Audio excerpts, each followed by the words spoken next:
कोकणात मिळणाऱ्या रानभाज्यांपैकी एक रानभाजी म्हणजे फागलं. मुंबईत त्याला कंटोली म्हणतात. ही मी आणली, स्वच्छ धुतली, त्याचे 2 भाग केले. काही ह्याच्यात बिया आहेत, ह्या बिया कोवळ्या आहेत, ह्या नुसत्या चिरल्या तरी चालतात. पण ह्याच्यातल्या मी बिया काढून घेणार आणि चिरणार. बिया काढून घेतल्या की फागलंही अशी दिसतात. आता मी ती बारीक चिरून घेते. ही ना मग चिरून अशी दिसते. अशी बारीक मी चिरून घेतली. आता थोडंसं मीठ लावेन आणि पाणी काढून टाकेन, म्हणजे जरा जर कडवटपणा एखाद्या लाल राहिले आणि कडवटपणा असेल तर तो निघून जाईल. थोडं त्याला मीठ लावून ठेवायचं, पण काही जास्त वेळ नाही हा. म्हणजे जर एखादं चुकून लाल बियाचं त्याच्यात आलं असेल तर त्याने जो कडूपणा येतो ना तो जावा ह्याच्यासाठी मीठ लावणार आणि मी तेलावर कांदा टाकला की हे टाकणार.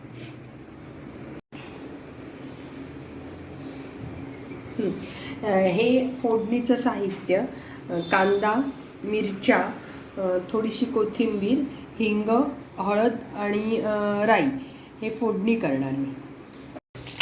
आणि मिरच्या, पण मिरच्या मी जास्त तडतडू देणार नाही, कारण ना ते मग तिखट होतं खूप.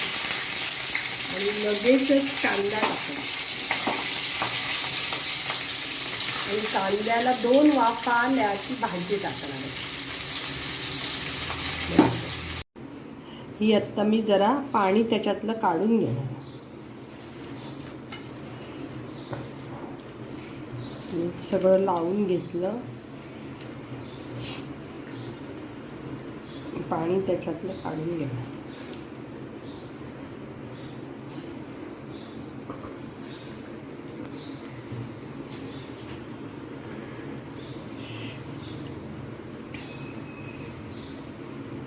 नाही याच्यात पाणी, पण प्रयत्न दिसतंय हे येताना खाली पडताना. कडूपणा किंवा राहिला असेल तर तो निघून जाईल. बंद करून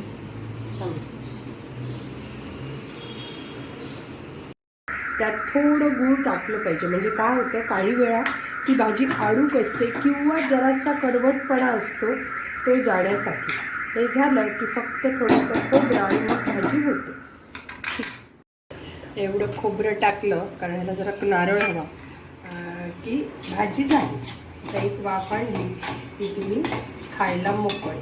कशी वाटली भाजी ते नक्की सांगा, आणि आवडली असेल तर लक्ष्मी किचनला लाईक करा आणि शेअर करा. Thank you for watching.